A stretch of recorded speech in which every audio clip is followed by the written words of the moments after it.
भीमा कोरेगाव शौर्य दिन प्रेरणा अभियानाच्या अंतर्गत ही परिषद या ठिकाणी आयोजित केली आहे. या परिषदेचं जे प्रमुख लक्ष आहे जो वर्ग संघर्ष चाललेला आहे. या वर्ग संघर्षामध्ये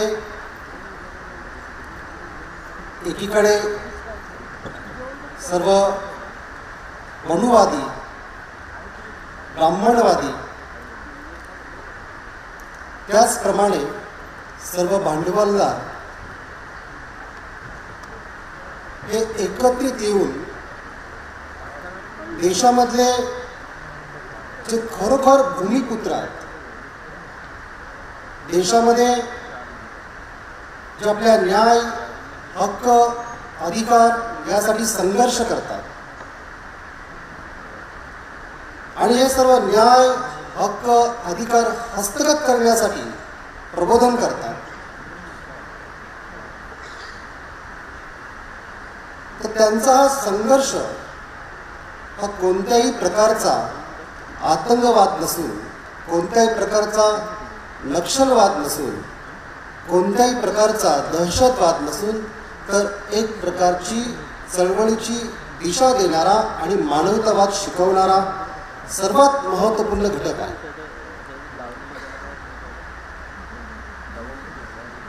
कारण की सर्व जे काही मानवतावादी महापुरुष आहेत, अगदी बुद्ध महावीरांपासून तर आतापर्यंतचे जेवढे धर्मसंस्थापक झालेले आहेत, या सर्व धर्मसंस्थापकांनी जो मानवतावाद जो शिकवलेला आहे, त्या मानवतावादाचा बीज घेऊनच डॉक्टर बाबासाहेब आंबेडकरांनी जी एक संघर्षाची, संघटित होण्याची आणि नैतिक मूल्य प्रस्थापित करण्याची जी शक्ती आपल्याला दिली आहे, ती शक्ती त्यांनी सर्वप्रथम आपल्याला दिली स्वाभिमानात. स्वाभिमान प्रत्येक व्यक्तीच्या जीवनामध्ये निर्माण करणे आणि या स्वाभिमानाच्या द्वारेच तुम्ही तुमचे न्याय आणि हक्क हस्तगत करणे. तुम्ही दबलेले आणि पिचलेल्या व्यक्तीला, तुम्ही असे लोक आहात की तुमच्यामध्ये सर्व सामर्थ्य आहे. तुम्ही बुद्ध बनू शकता, तुम्ही सुप्रीम ह्युमन बनू शकता, तुमच्या अंगभूत असणाऱ्या सर्व गुणांचा तुम्ही विकास करू शकता. परंतु ज्या व्यवस्थेने तुम्हाला ग्रासलेलं आहे, ती व्यवस्था तुम्हाला या गोष्टी सुचू देत नाही. तुम्ही सर्व हिप्नोटाईज आहात, तुम्ही सर्व संमोहित आहात. म्हणून वास्तविक जी क्रांती आहे, ही वास्तविक क्रांती करण्याची खूप गरज आहे. Not only external revolution but inward revolution also important. आणि इव्होल्युशन आणि रिव्होल्युशन या दोन प्रक्रियामध्ये प्रत्येक मनुष्य अडकलेला आहे. म्हणून जे काही आपले डेड इन्स्टिट्यूशन्स आहेत की ज्याच्यामध्ये नवीन विचार नाही, ज्याच्यामध्ये नूतनीकरण कोणत्या प्रकारचं नाही, त्या सर्व इन्स्टिट्यूशनमध्ये आज सर्व कब्जा इथल्या भांडवलदारांनी, इथल्या सत्ता संपन्न असणाऱ्या व्यक्तींनी, सरंजामशाहीने, इथल्या संपूर्ण मनुवादी, ब्राह्मणवादी व्यवस्थेने तयार केलेला. आणि यातून आपल्याला जर पुढे जायचं असेल, आपले न्याय, हक्क, अधिकारच आपल्याला प्राप्त करून घ्यायचे असेल, हे अगदी जे कोणी शोषित, वंचित,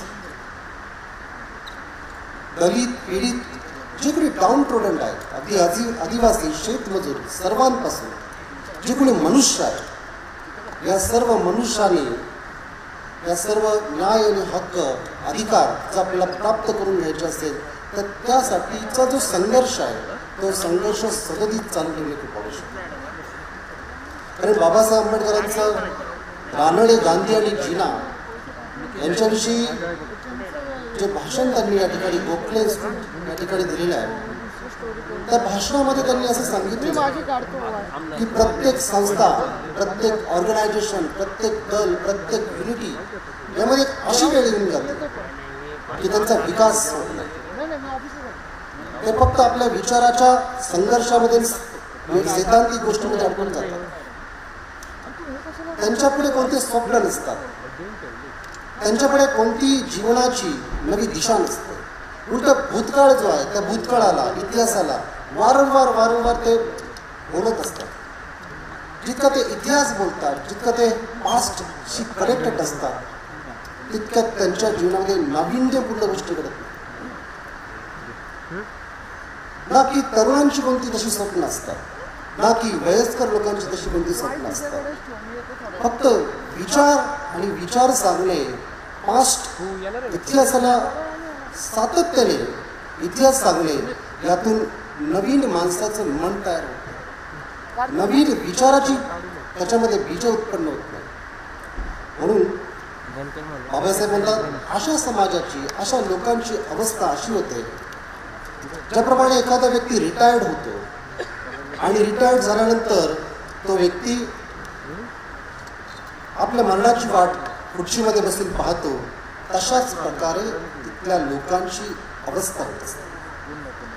हे जे बाबासाहेबांचं जे वाक्य आहे यावरती आपण जास्त गांभीर्याने विचार करणे खूप आवश्यक आहे. खरं ते रुझवेल्ट याचं कोटेशन आहे जे बाबासाहेबांनी सांगितलेलं आहे. आणि हे कोटेशन सांगत असताना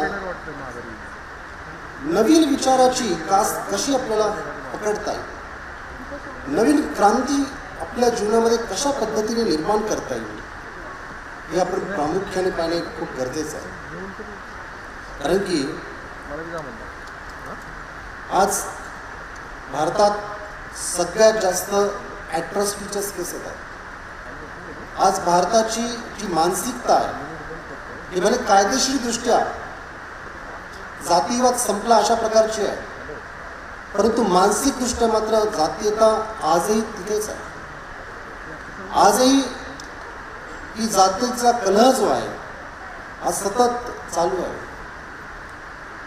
बाबासाहेबांच्या चळवळीचं, महात्मा फुलेंच्या चळवळीचं जर प्रमुख उद्दिष्ट कोणतं होतं तर ॲनिहिलेशन ऑफ कास्ट, जातीयतेतून मुक्तता हे त्यांचं प्रमुख उद्दिष्ट होतं.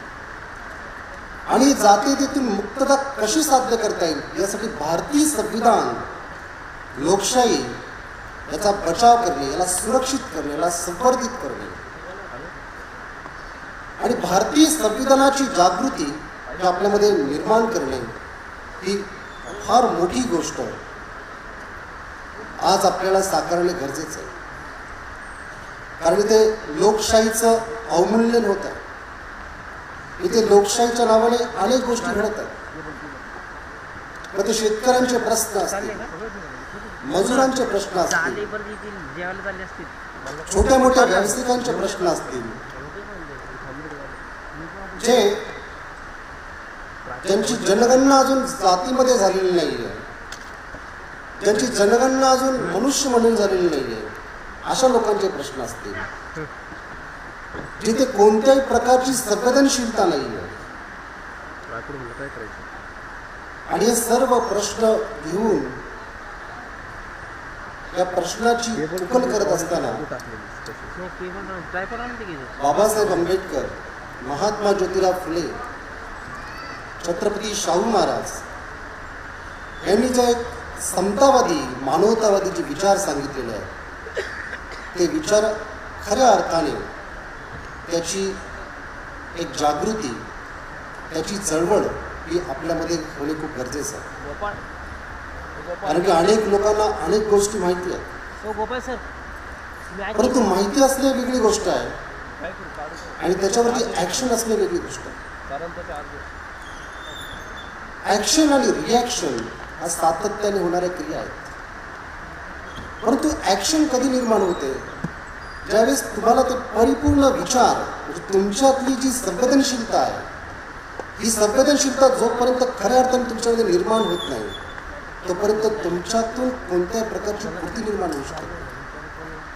व ही कृती करणे खूप गरजेचं आहे. आणि ही कृती झाली तर खऱ्या अर्थाने आज ज्यासाठी आपण परिषद या ठिकाणी भरवली, ज्या अर्थाने आपण सर्व एकत्रित आहोत आणि लोकशाहीचे मूल्य रुजवण्याचा आपण प्रयत्न करत आहोत, तर ते खऱ्या अर्थाने आपल्याला आपल्या जीवनामध्ये पादाक्रांत करतात.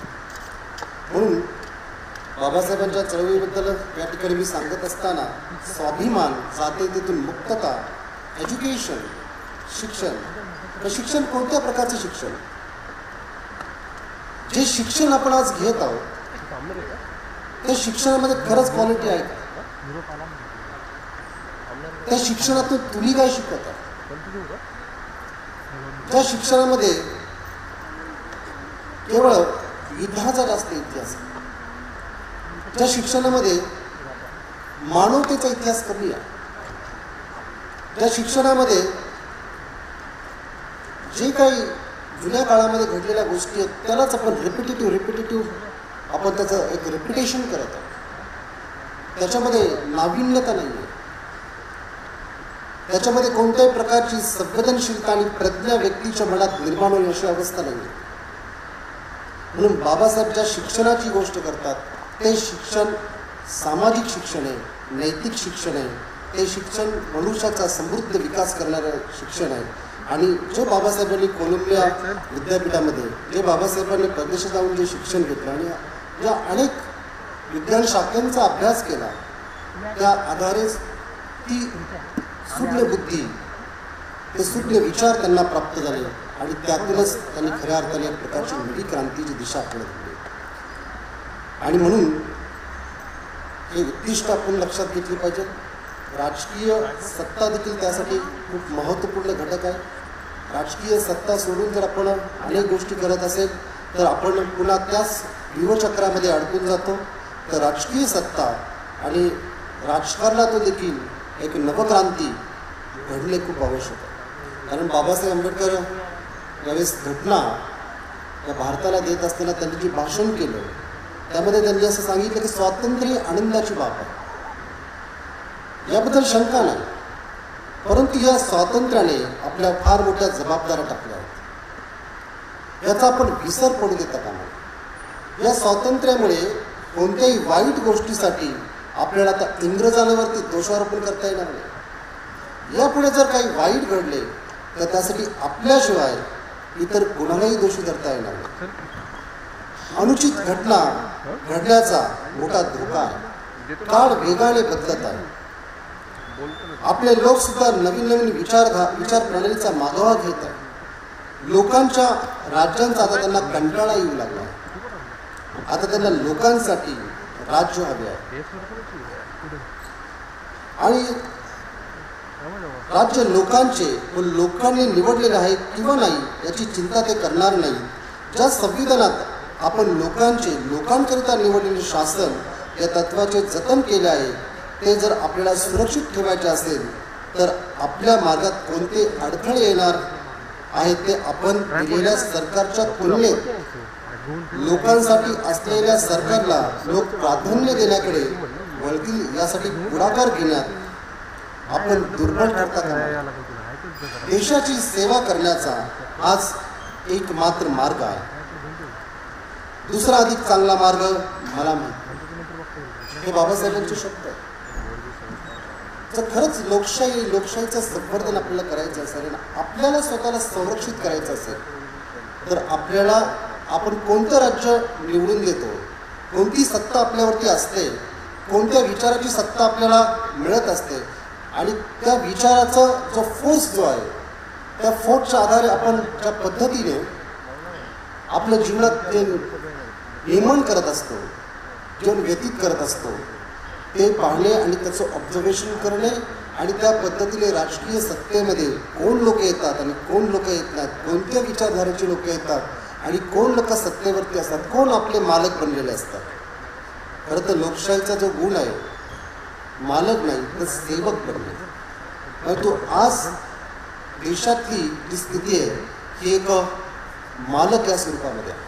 आज देशाची स्थिती लोकशाहीच्या अंतर्गत डिक्टेटरशिपची स्थिती आहे. आणि मग या लोकशाहीला जर आपल्याला टिकवायचं असेल तर आपल्याला त्या प्रकारची दृष्टी येणे, त्या प्रकारची प्रज्ञा येणे, त्या प्रकारचं ज्ञान आपल्यामध्ये विकसित होणे खूप गरजेचं आहे. अन्यथा कोणत्याही प्रकारचा फायदा होणार नाही.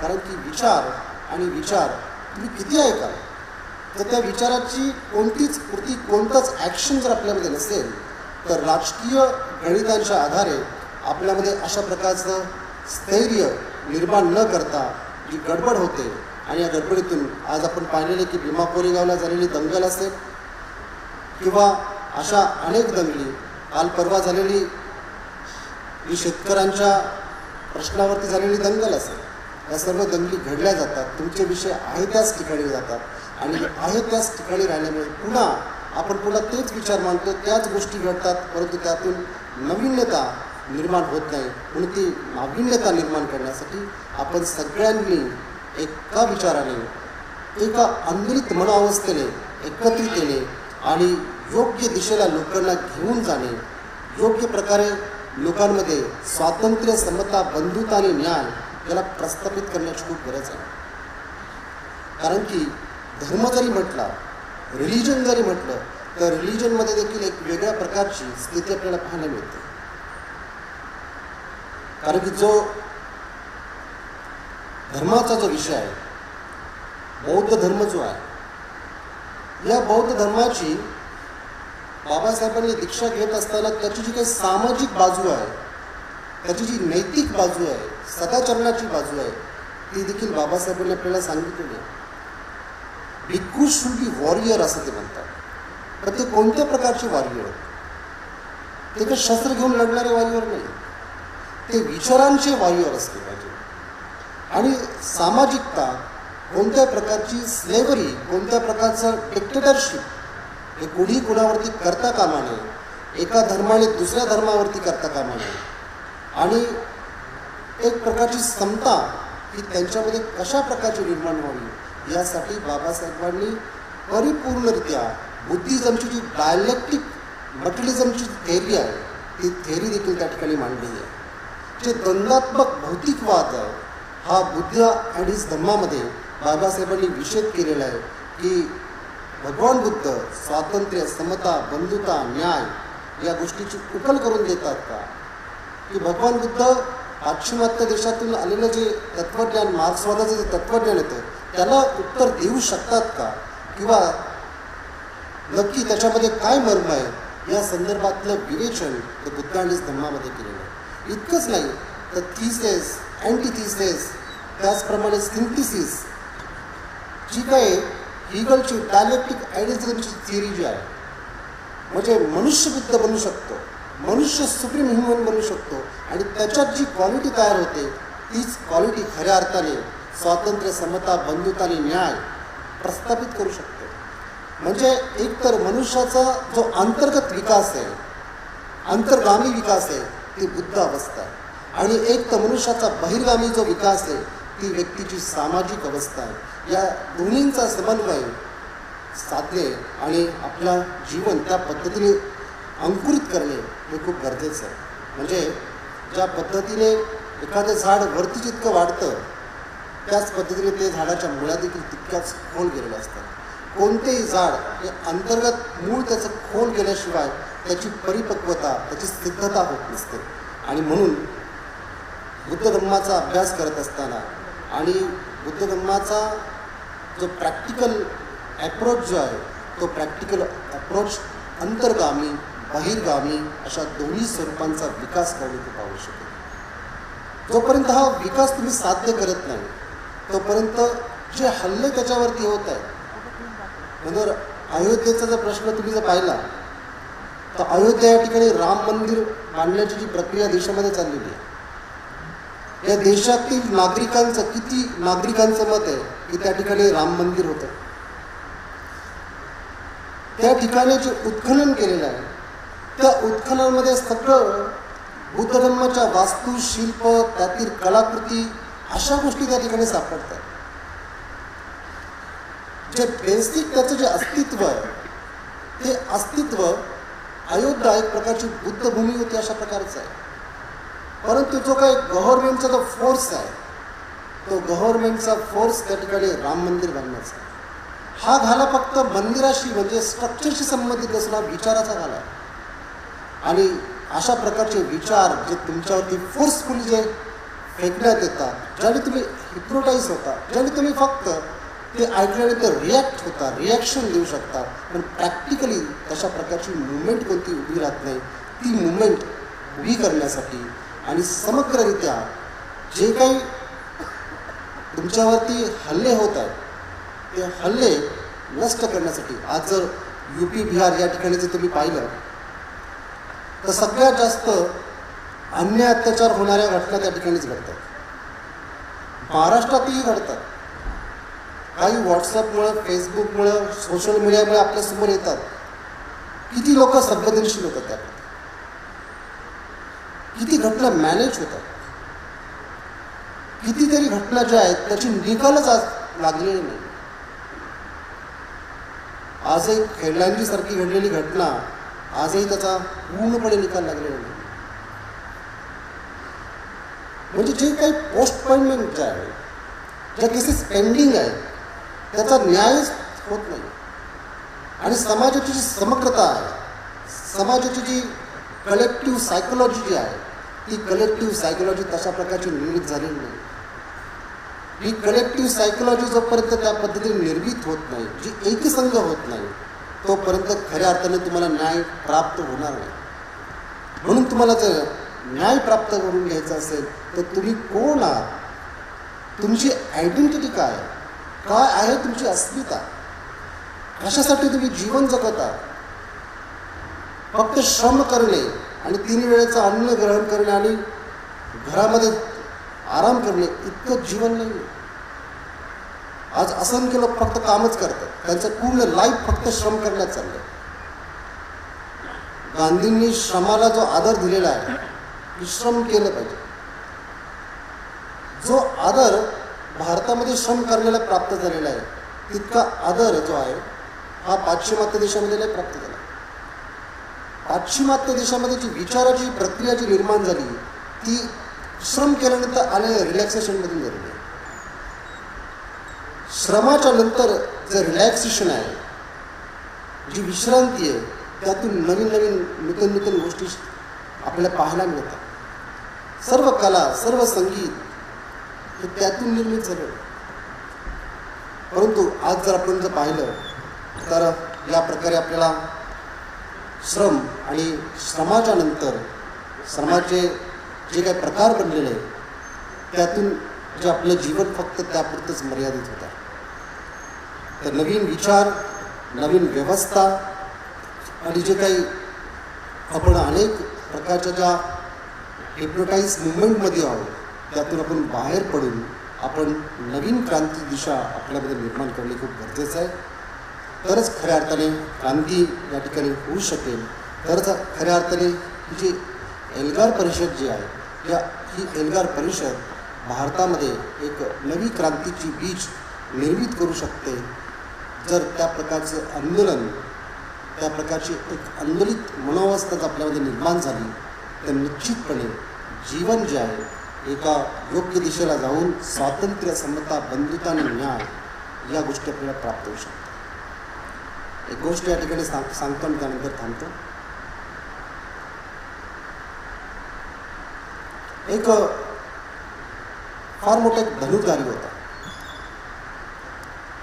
तो इतका धनुर्धारी त्याच्या राज्यामध्ये निष्णात होता की राजाने त्याला पदवी देऊन टाकली. याच्या पलीकडे कोणी धनुर्धारी नाही. परंतु एका गावामध्ये प्रवास करत असताना त्या धनुर्धारीला असं दिसलं की गावातील प्रत्येक झाडावरती कोणीतरी अचूक बाण मारलेले. त्या गावातील घरांच्या भिंतीवरती अचूक बाण मारलेले आहेत. जिकडे तिकडे त्यांनी पाहिलं की बाण त्याचे अचूक होते सगळे. तो निष्णात जो धनुर्धारी होता त्याने लोकांना विचारलं की बाण कुणी मारले. तर लोकांनी सांगितलं की आहे एक धनुष्यविद्येमध्ये पारंगत व्यक्ती आहे त्यांनी मानलं. तर तो धनुर्धारी म्हटला की मला त्याला भेटायचं. गावातील लोक म्हटली की तुम्ही त्याला भेटू नका, कारण की तो थोडा डोक्यामध्ये वेडा आहे. तर धनुर्धारी असं म्हटला की इतके अचूक बाण मारलेले आहेत, तर तो डोक्यात वेडा कसा असू शकेल. तर गावातील लोक असं म्हटले बाण त्याचे अचूक आहेत, कारण बाण मारल्यानंतर तो सर्कल करतो, बाण मारल्यानंतर तो वर्तुळ करतो. आपल्या सगळ्यांचे बाण अचूक आहेत, कदाचित वर्तुळ आपण करत नाही. वर्तुळ जोपर्यंत त्याच्यावरती निर्माण होत नाही तोपर्यंत बाणाची दिशा ही अचूक राहत नाही. म्हणून बाणाची दिशा अचूक राहण्यासाठी आपल्यामध्ये त्या प्रकारची योग्य निष्णात अवस्था, योग्य बोध आपल्यामध्ये येणे खूप गरजेचं आहे. तर तो तुमच्यामध्ये निर्माण झाला तर निश्चितपणे आपल्याला या सर्व मनोमादी व्यवस्थेतून बाहेर पडून जो सामाजिक न्याय आपल्याला प्रस्थापित करायचा आहे, मग धर्म असेल, समाज असेल, अनेक जाती जमाती असतील, अनेक प्रकारचे आदिवासी लोक असतील, किंवा जे वंचित आहेत, भटके आहेत, अशा प्रकारच्या जाती जमाती असतील, जे कोणी मनुष्य आहे, त्या सर्वांना सामाजिक समता, सामाजिक न्याय, बंधुता, मैत्री या गोष्टी त्यांच्यामध्ये निर्माण होणे हे अत्यंत गरजेचं आहे. आणि त्यासाठीचा संघर्ष जो आहे तो संघर्ष आपण या ठिकाणी करतो, त्याचंच ते प्रबोधन आहे. तर हीच एक आशा करतो या अंगार परिषदेतून आपल्यामध्ये नवीन क्रांतीची मूल्य प्रस्थापित व्हावी आणि आपण त्या दृष्टिकोनातून पुढे प्रवास करावा. जय भीम, नमो बुद्धाय.